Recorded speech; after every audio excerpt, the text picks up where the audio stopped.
Hi guys and welcome back to the Mighty Blues. My name is of course Cameron and welcome back today to another video. It is the weekly news roundup video, the show where we sit down and we talk about all of the latest Everton news from the last 7 days or so, and we have a little bit of a discussion about it. There's been a load of news once again over the last week or so. A lot of it has been clarified by Carlo Ancelotti in his pre-game press conference today, so we're going to talk about the news that Carlo Ancelotti has clarified. For example, there was a couple of rumours last week, the start of this week regarding Moise Kean and his future. A lot of journalists in Italy, a lot of Italian publications suggesting that Juventus are in advanced talks with Everton and they will bring the player back on an initial loan with an option to buy. Carlo Ancelotti was asked about Moise Kean today and he said that he wants him to be a part of the future of the football club. He will be a part of the future of the football club, and as long as he wants to be here and he wants to work hard, then there's always a space for him. He said the club invested heavily in him last summer and it wouldn't make much sense for us to just go and sell him at the moment. So we'll talk a little bit more about that later on in the live stream. First bit of news, of course, this week come after Dominic Calvert-Lewin's fantastic performance midweek against West Ham United. He scored a hat-trick again, making it 8 goals in 5 games for Dominic Calvert-Lewin, and received his first call-up for the England men's national team for their upcoming fixtures. Dominic Calvert-Lewin, like I said, received his first England call-up. It was long awaited. It was spoke about a lot, certainly after Dominic Calvert-Lewin's recent Premier League performances. Like I said, 8 goals in 5 games. Nobody deserved it more than Dominic Calvert-Lewin. He spoke about the call-up. He said that he phoned his mum. His mum was crying. It was very emotional. He spoke to his dad as well. He said that all he ever dreamed of when he was a kid growing up was to play for England, was to get into the national team. And Dominic Calvert-Lewin deserved this more than anybody. We spoke briefly about this on Thursday's live stream, the game review to the West Ham game, obviously when we found out the news yesterday afternoon, and we said, look, although as Evertonians we may have this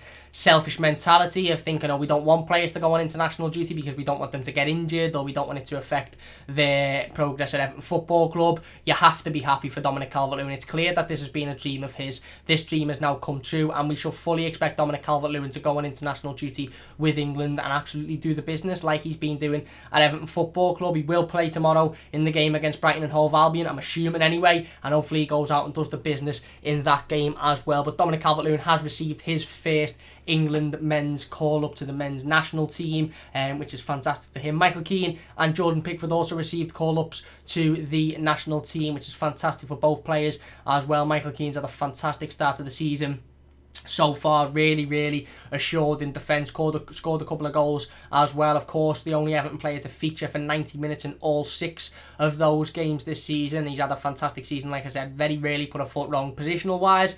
A couple of times he probably could have done better, but for 90%, 99% in fact, of all of the games he's featured in, he's been absolutely fantastic. Jordan Pickford, again, there's still questions around him, there's still inconsistencies around him, but he was always going to be in the England men's national team, which is fantastic for Jordan Pickford as well. Tom Davies has gone away with England under-23s, and Anthony Gordon is due to go with England's under-18s as well. In other international news, at the moment we know that Colombia have put their squad out for their upcoming World Cup qualifiers against Venezuela and Chile, and Yerry Mina and James Rodriguez are part of the Colombian men's national team for their upcoming fixture. So big congratulations to Yerry Mina and James Rodriguez for that. I'm sure we'll see over the next couple of days or so a load more Everton players being called up for national duties as well. Onto the Carabao Cup then. Everton stormed into the Carabao Cup quarter-final with a fantastic 4-1 victory over West Ham United on Wednesday. A brilliant performance by the team. Obviously, there was a couple of injuries that caused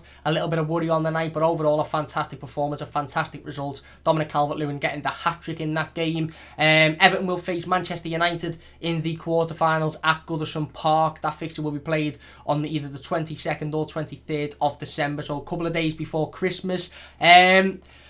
Listen, just my thoughts on the draw initially. I think it's a decent draw for Everton Football Club. I said before the draw, I'd take most teams at home. I think we can beat most teams at Goodison Park. There was a lot of difficult games in that quarter-final draw. There was a lot of difficult teams. Obviously, you had a couple of easier ones that you probably would have liked. More so, Stoke were in there. No, Brentford are in there as well after beating Fulham. But Manchester United aren't the hardest fixture. Let's be perfectly honest. They haven't been in the greatest run of form. Yes, they're a massive club and historically and this, that, the other, but on the pitch, 11 versus 11, I fancy Everton against Manchester United 9 times out of 10, in fact if not 10 times out of 10, certainly at Goodison Park, certainly with the way that we've been playing so far, and unless Manchester United do any real business in this transfer window, I'm very, very confident that Everton can go out there and win. So obviously you're seeing it and your first initial thought is, oh, it's Manchester United, but then you think Man United at home, that's a winnable game for Everton, let's be honest. So that is the latest on the Carabao Cup tour. Everton have been drawn against Manchester United at Goodison Park in the quarterfinals of the Carabao Cup. Those games will be played on the 22nd or 23rd of December. Everton have been massively linked with a move for Norwich City defender Ben Godfrey over the last 7 days or so. I think it was towards the back end of last week that we first got word that Ben Godfrey was on Everton's list. Of course, back then, last Friday we were talking about Tomori, we were talking about Tadibo, and the potential that we could bring those players in. And Ben Godfrey, was sort of the name that you looked at and thought, oh, well, he's on the list, but there's nothing really solid in it at the moment. A lot has changed in a week, as it always does. A lot of rumours yesterday suggesting that Everton have agreed a £25 million deal plus add-ons for the Norwich City defender. A lot of reliable journalists saying he was due on Merseyside today for his medical. Carlo Ancelotti had his pre-game press conference today, of course. He spoke about Ben Godfrey. He said that he basically can't wait for the transfer window to be over. He said expect a couple of surprises, but he refused to talk on the player himself. He had a little bit of a smile when he said that. I wouldn't read too much into it. Carlo Ancelotti doesn't like to talk about players unless they've signed officially for Everton Football Club. He done it with James Rodriguez. He was asked about James Rodriguez a couple of weeks before he signed, and he said, look, at the moment, I've managed James Rodriguez at Real Madrid, I managed him at Bayern Munich, I went to Napoli, he come to me as a rumour, and now he's coming to me as a rumour at Everton. So I wouldn't take too much out of Carlo Ancelotti's pre-game press conference, but a lot of reliable journalists, the BBC, the Telegraph, Fabrizio Romano, Sky Sports, pretty much every reliable journalist, Paul Joyce, who are very, very close to Everton, Alan Myers as well, stating that there has been a fee agreed with Norwich for Ben Godfrey, young centre-half, and the advanced talks are ongoing. Daniel Farke, who is Norwich City manager, has said that Ben Godfrey won't be involved in their game against Derby County tomorrow as the advanced talks continue. Look, I really, really like Godfrey. I think he's a good player, very, very talented, versatile footballer, can play in multiple different positions. A player that I think suits Carlo Ancelotti's style a lot. He did speak on him slightly. He said he's a very, very good player, but that's pretty much all he said. But like I said, he suits Carlo Ancelotti's style an awful lot. Carlo Ancelotti is a manager who has come in and since he's joined Everton has made it very, very abundantly clear, that he wants to trim the squad down. I think the squad's currently at 32, maybe even 35 players. And Carlo Ancelotti said that he wants to trim that down to around 23 players. And in order to do that, you need players in and around that squad that are versatile. You need players in and around that squad that can play in multiple different positions. Ben Godfrey can play at centre-back. He can play at centre defensive midfield. I believe he can also play full-back as well. Seen a couple of clips of him recently. Obviously, I watched him play a couple of times for Norwich over the last couple of seasons or so, and he's done really, really well. Seems to have a fantastic attitude. It's all about the team and not himself. His work rate is absolutely unbelievable. He can hit a ball as well. So he looks like he's got everything. He's good, he's young, he's got a lot of potential. He's big, he's physically strong. He's fast as well, and he's got the right goals and the right ambition and the right attitude, and like I said, add that versatility to that and it pretty much makes him a perfect Carlo Ancelotti buy. Look, £25 million plus add-ons is an awful lot of money, but does it really matter? Look at the players we've brought in so far this season. We've spent £30 million on Doucouré, Alan and James Rodriguez. So to add Godfrey to that, I think it'd be a fantastic sign, and obviously we'll have to listen out for the latest over the next coming days or so regarding that. We will be doing a breaking news official video as soon as he signs for Everton, if he signs for Everton, of course. Touch wood, so look out for that one as well. But that is the latest news. According to pretty much every reliable journalist on the planet, Everton and Norwich City have agreed a deal for around about £25 million plus add-ons for defender Ben Godfrey, and he may sign for Everton within the next coming days or so. Listen, whether or not he's been on Merseyside to have his medical, we don't know. It was rumoured, and I'd like to believe the rumours, but we'll just have to wait and see, won't we? We'll just have to wait and see. Moving on then to injury updates. Carlo Ancelotti has spoke on injury updates today. Of course, we know that Alan, John Joe Kenny and Richarlison all went off injured in the Carabao Cup fixture midweek against West Ham United. Carlo Ancelotti confirmed today that John Joe Kenny is set for around about 3 to 4 weeks on the sideline with his injury. He won't feature in tomorrow's game. He also said that Alan won't feature in tomorrow's game against Brighton. However, he expects Alan to be 100% fit. That was a quote from Carlo Ancelotti. He said, I expect Alan to be 100% fit come the game against Liverpool in the next coming weeks or so. Of course, he'll stay at Finch Farm. I assume he'll stay in Liverpool to get his fitness back up and to work on that. So again, not great that he misses out tomorrow. Alan, both players really, but not great that Alan misses out tomorrow. But as long as he's fit for the Merseyside derby, that's the most important thing. He said that Richarlison is due a late fitness test tomorrow to see if he can featured in tomorrow's game. He said he should definitely be fit for the Merseyside derby, but he is due a late fitness test tomorrow. And Andre Gomez has a slight knock. Carlo said it's nothing too big to worry about. He said that if the game was on Sunday or Monday, he'd have probably been available for it, but because it's tomorrow, he has got a slight knock, which he won't overcome in time. He also spoke about Moise Kean, who we're going to speak about in a second, and he said that Moise Kean is ill and won't feature in tomorrow's game. He said the reason he didn't feature on Wednesday was, again, because he was ill. He wasn't feeling well. He spoke about his future, which is really, really interesting.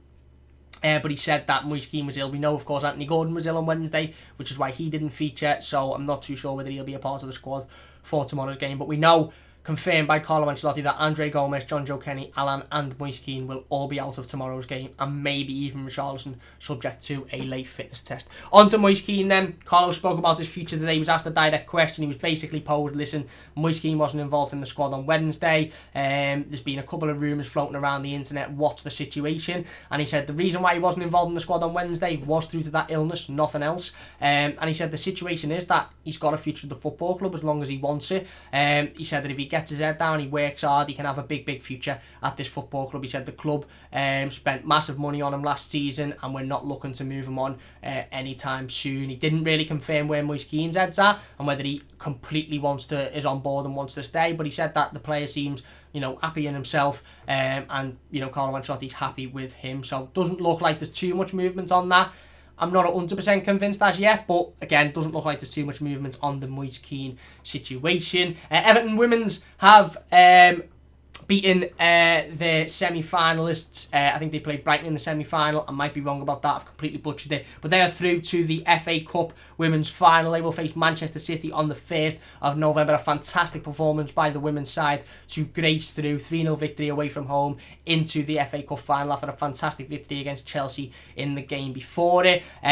Fantastic to see the girls doing really, really well. I think they're unbeaten as well over the last couple of games, which is fantastic. Really, really good performances. Some fantastic players in there. Some fantastic goals scored as well a couple of days ago. And they will play Manchester City in the FA Cup final on the 1st of November. So good luck to all of the women's team. Good luck to Willie Kirk, of course, managing them. Fantastic achievement. And hopefully they can bring the FA Cup home to Goodison Park. Massive, massive achievement. We'll all be supporting.